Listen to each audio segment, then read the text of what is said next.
आप लोग यहीं ठहरिए, मैं ठाकुर साहब से मिलकर आता हूँ।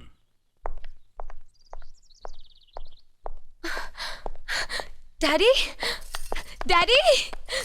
कैसी हो बेटी? What a pleasant surprise! आने की खबर भी नहीं की।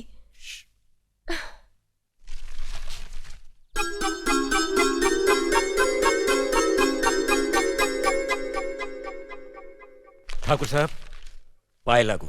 समधी जी, आप अचानक यहाँ कैसे? तशरीफ रखिए, बैठिए ना। आपके बराबर बैठने की मैंने कभी गुस्ताखी नहीं की, तो आज कैसे करूंगा? बहुत दिनों बाद हम लोग मिल रहे हैं। कहिए, आपका कारोबार कैसे चल रहा है? आपकी कृपा और आशीर्वाद से ठीक ही चल रहा है। दिल्ली में इंडस्ट्रीज मिनिस्टर के साथ कब की अपॉइंटमेंट ली है? कल सुबह 11 बजे सर। इनकम टैक्स केस का वकील ने कहा है कि 15 तारीख की हियरिंग में मामला क्लियर हो जाएगा।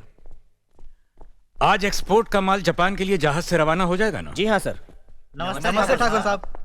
नमस्ते नमस्ते नमस्ते। अरे दीनानाथ जी, आप लोगों ने यहाँ आने की तकलीफ क्यों की? मैं आपकी संस्था के लिए गवर्नर साहब से बात कर चुका हूँ, आपका काम हो जाएगा। धन्यवाद, बहुत बहुत। अरे गोपीनाथ जी, होम मिनिस्टर ने वादा किया कि आपके भाई का ट्रांसफर जल्दी ही हो जाएगा। Thank you sir. Daddy, good morning daddy. Good morning my child. आप कहीं जा रहे हैं क्या? हाँ बेटी, एक जरूरी काम से दिल्ली जा रहा हूँ, अपना ख्याल रखना। Okay okay, bye. पास में ही फैक्ट्री के लिए जमीन देखने आया था, सोचा आपके दर्शन करता चलूं। अब इजाजत दीजिए। इतनी जल्दी कैसे जा सकते हैं आप? भोजन तो करते चाहिए। माफ कीजिए, आप तो जानते ही हैं, बाप बेटी के घर का खाना तो क्या, पानी भी नहीं पी सकता। शहर में रहकर भी अभी भी आप इन बातों को मानते हैं? शहर में रहूं या गांव में, मैं अपनी परंपरा और संस्कार कैसे भूल सकता हूं? आखिर मैंने इसी मिट्टी में जन्म लिया है। अच्छा, चलता हूं। अजी, कम से कम बेटी से मिलकर उसकी कुशलता तो पूछ लीजिए। ये क्या कह रहे हैं आप? मैं इतना ओछा नहीं हूं कि अपनी बेटी की कुशलता पूछकर आपका अपमान करूं। ठाकुर साहब, ये तो मेरी बेटी का सौभाग्य है कि वो इस मंदिर जैसे पवित्र घर में बहू बनकर आई, और फिर आपकी छत्र छाया में तो वो कुशल हो गई ही। राम राम। राम राम। बेटे, जिस तरह तुम मैके में चहकाती रही हो ना, वैसे ही अपनी ससुराल को भी महकाती रहना। जी।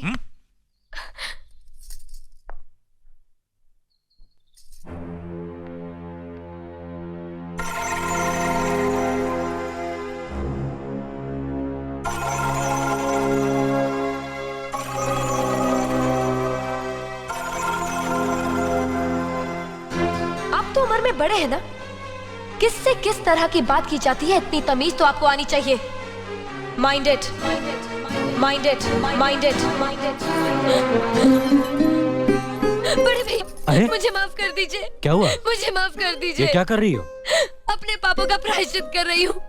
मैंने आप जैसे देवता का अपमान किया है, आपका दिल दुखा है, मुझे माफ कर दीजिए बड़े भैया, मुझे माफ कर दीजिए, मुझे माफ कर दीजिए। लक्ष्मी, मुझे माफ कर दीजिए बड़े भैया, बड़े भैया मुझे माफ कर दीजिए, मुझ पर तरस खाकर मुझे माफ कर दीजिए बड़े चलो भैया। उठो, तुम्हें ऐसे नहीं बैठना चाहिए, मुझे माफ इससे कर बच्चे पर असर पड़ेगा बेटे। मैं आपकी भी दोषी हूँ दीदी।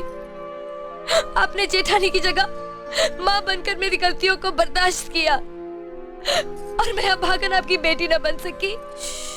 मुझे माफ कर दीजिए दीदी, मुझे माफ कर दीजिए। अब चुप भी हो जाओ। तो हमने कब तुम्हारी बात का बुरा माना? हाँ, अगली रोते नहीं, रोते नहीं।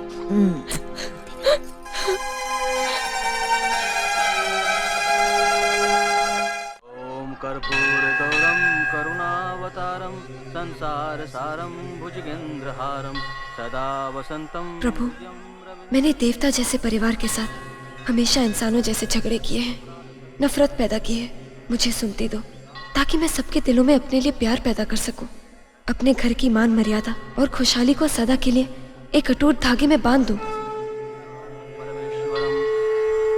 आरती लीजिए। नमस्ते मालकिन। नमस्ते मालिक। नमस्ते मालिक। मालकिन नमस्ते। मालिक, शंकर जी का प्रसाद लीजिए। मालकिन, भोलेनाथ का प्रसाद लीजिए। ये भी लीजिए मालिक। शुक्रिया चाचा। वाह वाह, ये बहुत बढ़िया। पीपल के पेड़ वाले खेत को अच्छी तरह नरम करना, कल से बीज बोना है। जी मालिक। अर्जुन भैया क्या हुआ? मास्टरनी वहाँ बेहोश पड़ी है। बेहोश पड़ी? हाँ। ए, इधर इधर। तूने अर्जुन ठाकुर को क्या बोला? मास्टरनी ने बुलाया। अच्छा, कितना पैसा दिया तेरे को? 10 रुपए दिए हैं, मैं पिक्चर देखूंगा। अच्छा, जा जा जा जा, जा, जा। मेरे को मसाला मिल गया। अरे गांव के लोगों सुनो,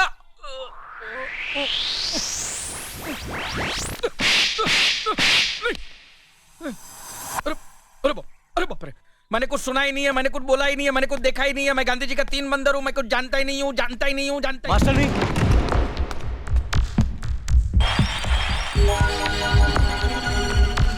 मास्टर नहीं,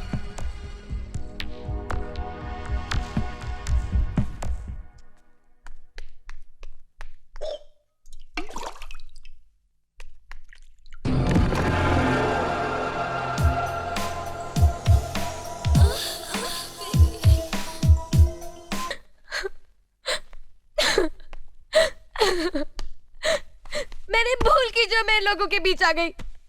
मेरी तो इस घर में कोई इज्जत ही नहीं है। जब देखो तो सब मेरी इंसल्ट करते रहते हैं। मैं कब से रो रही हूँ, तुम पूछ भी नहीं रहे हो कि मैं क्यों रो रही हूँ। बेकार रो रही है तो कौन पूछेगा? अच्छा, तो मैं तुम्हारे लिए और इस घर के लिए बेकार हो गई हूँ। अरे बेकार तो तुम हो गए अपने परिवार के बीच में रहकर। मैं कब से बोले जा रही हूँ और तुम हो के सुन ही नहीं रहे हो। इंसान की चीख सुनकर लोग शुभ अशुभ का विचार करते हैं, लेकिन जब मेंढकी को जुकाम होता है उसकी चीख की कोई परवाह नहीं करता। ये मत भूलो कि जब मेंढकी चिल्लाती है तो आंधी और तूफान आते हैं। आंधी और तूफान आएंगे तो उसका नतीजा तुम्हें ही भुगतना पड़ेगा। तो फिर ठीक है, अब मैं तुम्हारे साथ तब भी रहूंगी जब तुम मेरे साथ मेरे डैडी के घर रहोगे।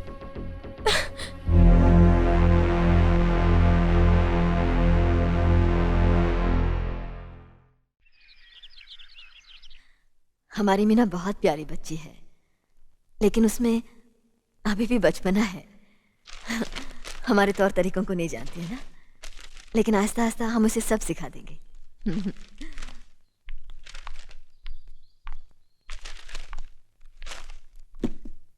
बड़े भैया, ये अपने घर जाना चाहती है।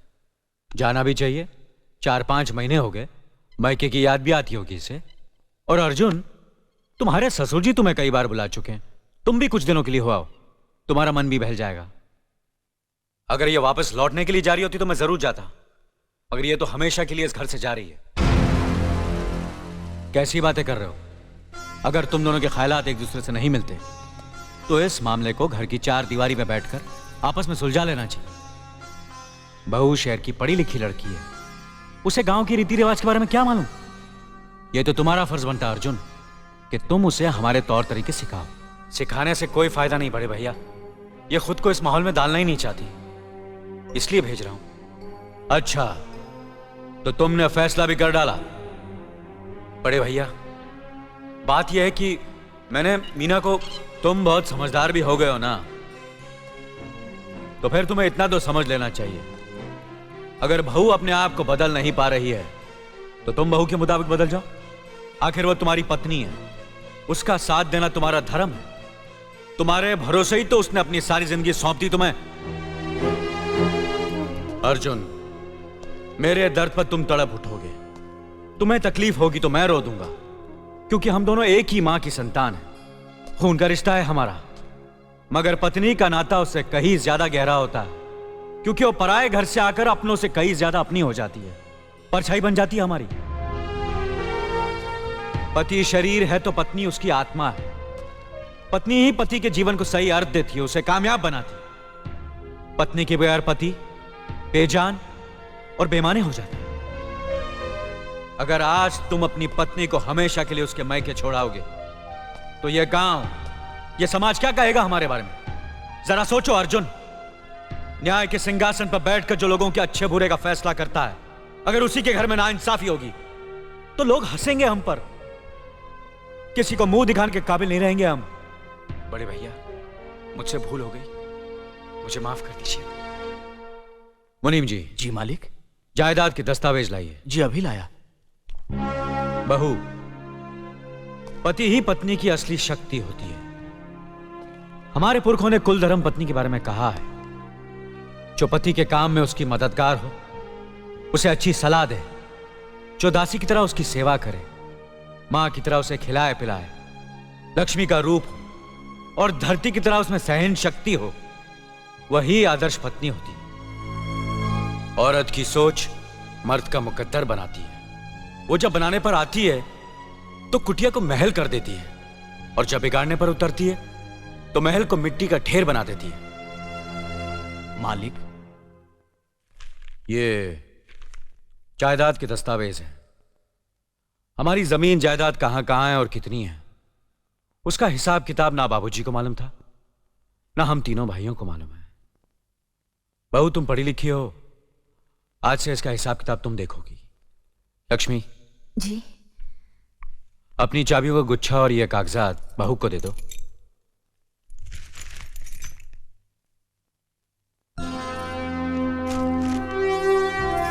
आज से तुम इस घर की मालकिन हो। तुम जहां कहोगी, जिस कागज पर कहोगी, हम तीनों भाई चुपचाप आंख बंद करके दस्तखत कर देंगे।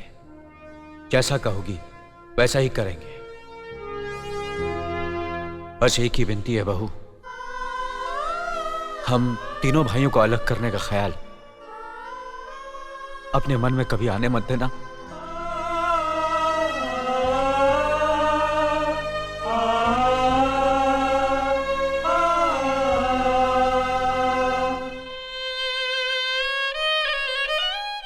बहुत अच्छा किया तुमने बहू, बहुत अच्छा किया।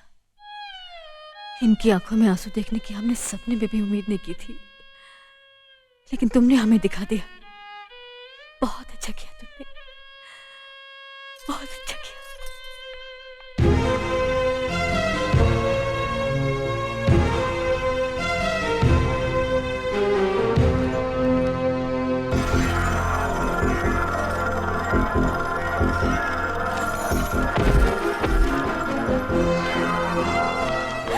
मीना, मीना, क्या हुआ बहू? मीना, मनी जी जल्दी से डॉक्टर को बुलाइए।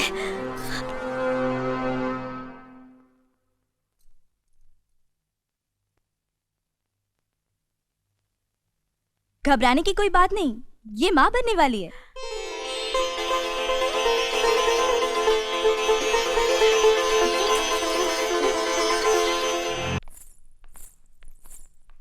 देखा, ये है हमारा घर, पर अब सुबह तक सुहाग रात मनाएंगे। हाँ?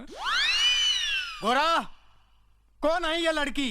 अरे बाप के दिने दिखाई नहीं देता? मैं इसे शादी करके लाया हूँ, ये बहू है तेरी। माँ के पुत, जब बाप जिंदा है तो उसे पूछे बगैर शादी करने का मतलब क्या है? मतलब ये कि मैं मेरे बाप को मरा हुआ मानता हूँ, गिरा हुआ मानता हूँ। अबे माँ के पुत, चिल्लाओ मत। ठीक है, जो हो गया सो हो गया। अब आओ, आशीर्वाद लो मेरा। अरे जा, तेरे जैसे कमीने का आशीर्वाद लेकर मैं ये मेरी नई नवेली गृहस्थी बर्बाद करना नहीं चाहता। ये आप क्या कह रहे हैं? ये मेरे ससुर हैं, हमें इनका आशीर्वाद जरूर लेना चाहिए। ठीक है, तू ले ले, मुझे नहीं लेना है। और सुन, दूर से ही लेना, उसकी बॉडी को टच मत करना। अरे छोड़िए ससुर जी, ये क्या कर रहे हैं आप? नहीं, आशीर्वाद दे रहा हूँ। छोड़िए ना। छोड़ इसे, छोड़। अरे क्या कर रहा था इसे? नहीं, बहू है, प्यार से गले लगा रहा हूँ। इसको गले लगा रहा था कि गले पड़ रहा था? साले कमीने, में तेरी नियत अच्छी तरह जानता हूँ। तू अरे माँ के बाहर निकल।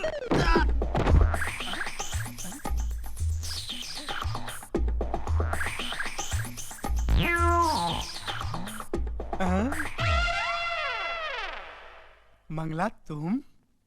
आप कैसे हैं? नहीं, मैं ठीक हूँ, लेकिन मुझे अकेला छोड़कर तुम कहाँ गई थी?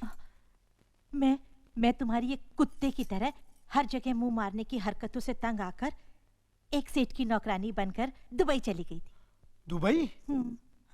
लेकिन वो सेठ तो तुम्हारा भी बाप निकला। अरे अरे अरे अरे, ऐसी हरकतें करता था हाँ। कि मैं दुबई छोड़कर वापस यहाँ चली आई। लेकिन आखिर तू आई मेरे पास ही ना। मैं तुम्हारे पास नहीं आई हूँ, मैं तो हमारे उस बच्चे से मिलने आई हूँ जिसे मैं छोटा सा तुम्हारे पास छोड़कर चली गई थी। अब तो वो बड़ा हो गया होगा ना? कहाँ है वो? गोरा, हाँ। वहाँ बेटा गोरा, इतने दिनों से तू पूछ रहा था ना कि तेरी माँ कहाँ है। ये रही तेरी माँ। माँ, बेटा, माँ, मेरा बच्चा, माँ, बेटा, माँ, माँ, तुम आज बड़े शुभ दिन मिली हो मुझे। आज ही मैंने शादी की है। डार्लिंग, मदर आशीर्वाद, मदर गिव आशीर्वाद। खूब खूब सुखी रहो, खूब खूब। हे संगीता।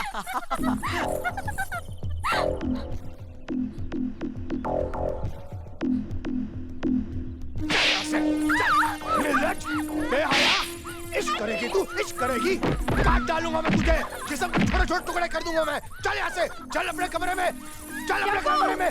मार डालूंगा, जान से मार दूंगा मैं तेरे को, खत्म कर दूंगा मैं तेरे को। हाँ, तू भी पागल हो गया है क्या? क्यों मार रहा है इसे? ये हरामजादी नकुल के साथ इश्क लड़ा रही थी। इतने बड़े हिंदुस्तान में दिल लगाने के लिए वही घर मिला इसे। तो क्या हुआ? आखिर वो भी तो हमारा ही खानदान है। और अगर इसकी वजह से दोनों घराने एक हो जाते हैं तो इससे अच्छी बात और क्या हो सकती है? तू भी इसका साथ दे रही है। मेरे जीते जी ऐसा कभी नहीं हो सकता। जग्गू देख बेटा, इसकी शादी वही होगी जहाँ मैं चाहूंगा। चल यहाँ से, चल अंदर चल। बड़ी आई थी, इश्क करेगी, इश्क करेगी। मैं बताऊंगा तेरे को मजा। हट बुढ़िया, अब ये घर से बाहर नहीं निकलेगी। कल ही इसे शहर ले जाकर इसकी मंगनी शादी गोना सब एक साथ करवा दूंगा मैं। मनिया जग्गू,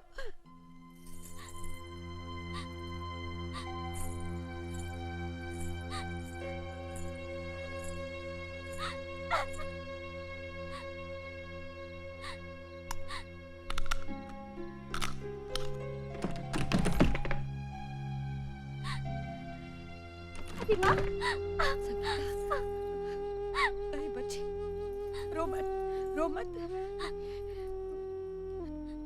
रो मत मेरी बच्ची। तेरे बाप के जिस जुल्म और दबाव में मैंने और तेरी माँ ने जिंदगी गुजारी है, उसकी आंच भी तुझ पे लगने नहीं दूंगी। नहीं, तेरी शादी नकुल से ही होगी। दादी माँ। हाँ बेटा, जा, जा उसके घर और उसका हाथ थाम ले। जो होगा मैं देख लूंगी। दादी माँ, मेरे साथ आ।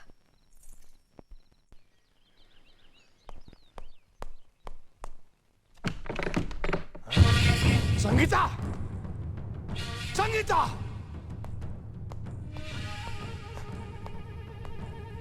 संगीता कहाँ गई?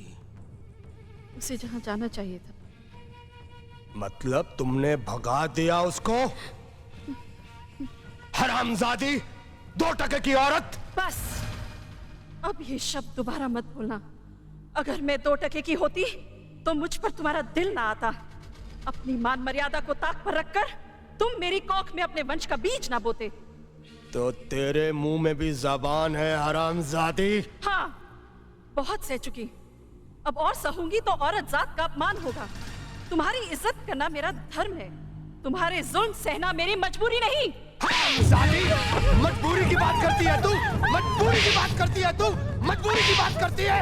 आज तक आके आग लगा दूंगा, तेरा जिस्म में टुकड़े टुकड़े कर दूंगा। हरामजादी, मजबूरी की बात करती है।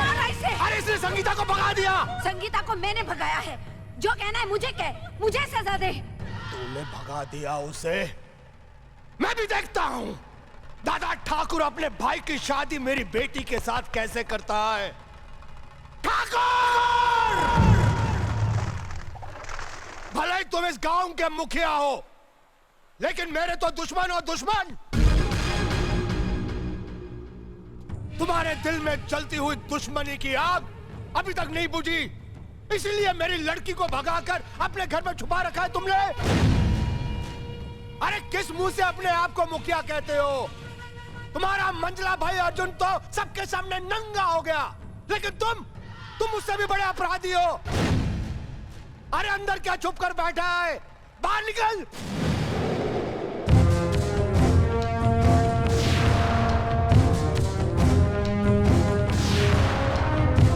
सुनिए,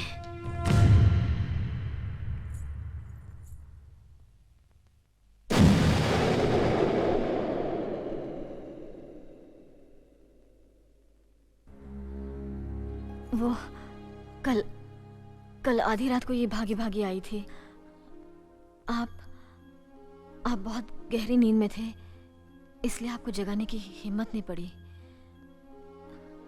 हमारी समझ में नहीं आया कि हम क्या करें। एक तो जवान लड़के की इज्जत का सवाल, दूसरे ये कोई अनजान लड़की तो है ही नहीं, इसलिए से यहीं रहने दिया। हमने सोचा सुबह आपको बता देंगे। हमसे भूल हो गई, हमें माफ कर दीजिए। 18 साल तक कितने प्यार से पाला पोसा मैंने अपनी बेटी को, और तुम अपनी दुश्मनी के कारण उस प्यार को तबाह करना चाहते हो। अरे एक भाई ने तो बेचारी मास्टरानी को मसल कर उसे जान से मार दिया, और अब दूसरा भाई मेरी मासूम सी बेटी को अपनी हवस का शिकार बनाना चाहता है। लेकिन मैं ये हरगिज़ नहीं होने दूंगा। संगीता, जाओ अपने पिता के पास। बड़े भैया, मुझे पिताजी के पास मत भेजिए, मैं आपके हाथ जोड़ती हूँ। ये क्या पागलपन है? जगन्नाथ जो कह रहा वो सही कह रहा। वो तुम्हारे पिता, उसके पास तुम्हें जाना पड़ेगा। नहीं, लेकिन मैंने कहा ना।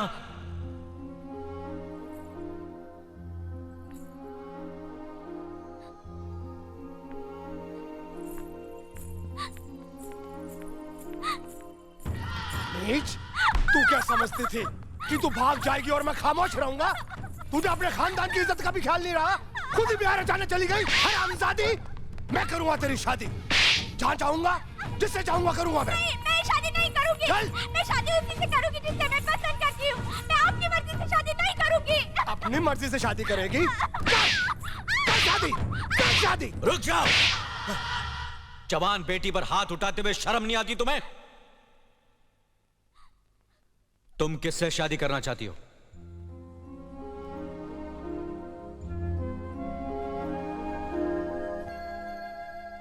हाथ नीचे कर, नहीं तो काट कर रख दूंगा।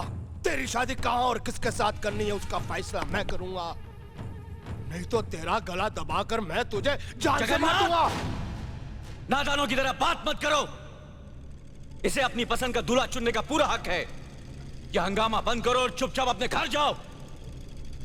अब ये तुम्हारी बेटी नहीं, इस हवेली की होने वाली छोटी बहू है।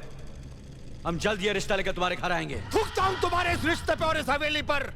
मैं इसकी शादी किसी लंगड़े लूले अपाहिज के साथ कर दूंगा, मगर तेरे भाई के साथ कभी नहीं करूंगा, कमीने। अबे कभी से बात करो। हमारे दादा ठाकुर से बदतमीजी की। तेरी जबान खींच लेंगे, मारो साले को। रुक जाओ। होली के त्योहार के बाद इस लड़की की शादी मेरे छोटे भाई नकुल के साथ होगी, यह हमारा फैसला है।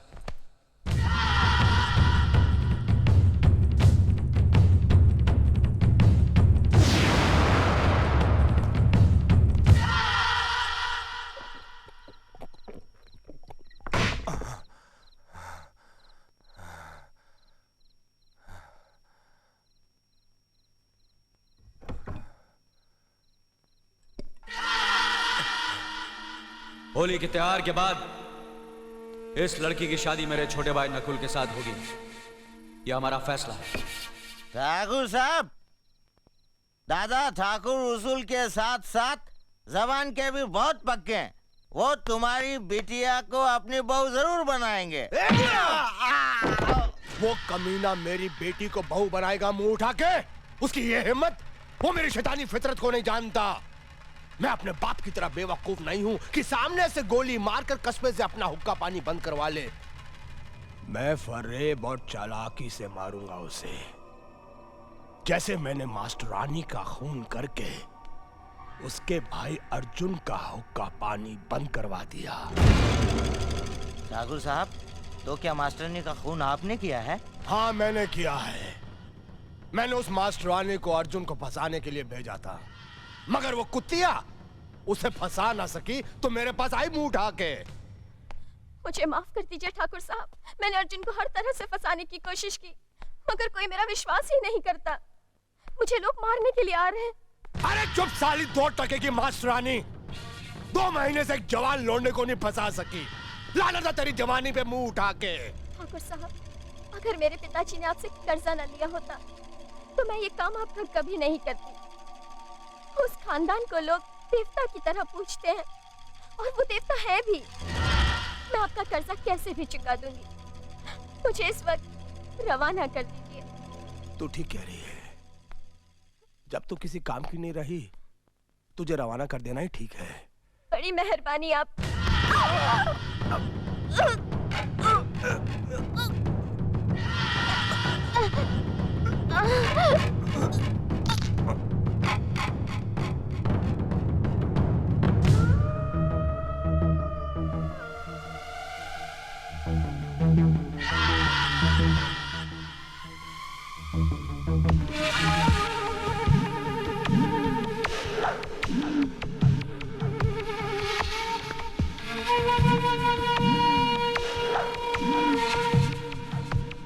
इस तरह उस कमीने दादा ठाकुर को मजबूर होकर अपने भाई का 12 साल के लिए हुक्का पानी बंद करना पड़ा।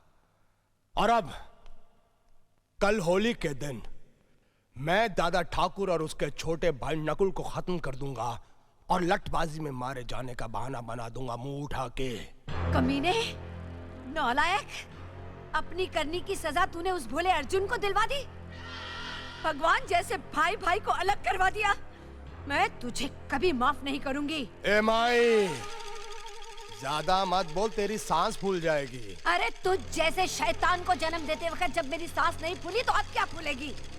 मैं भी जाकर दादा ठाकुर को सब कुछ बता देती हूँ। ए माई, तू तब तक बाहर नहीं जाएगी जब तक मैं दादा ठाकुर के खून के साथ होली नहीं खेल लूं। चल अंदर, तू चल अंदर, बंद कर, चल।